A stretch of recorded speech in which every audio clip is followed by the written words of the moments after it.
You ask Tiger to solve. This deals with linear equations with one unknown. The final result is h equals 2. Let's solve it step by step. Group all constants on the right side of the equation. Subtract 7/3 from both sides.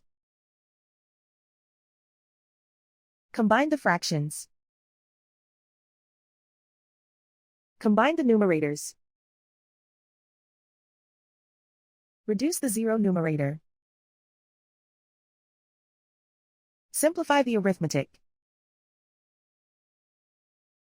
Convert the integer into a fraction. Combine the fractions.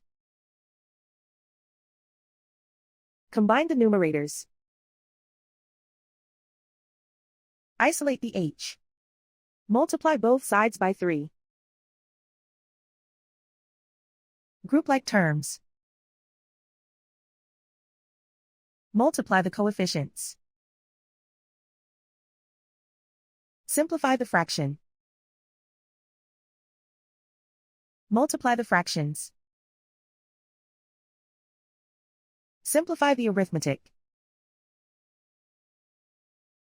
And so the final result is h equals 2.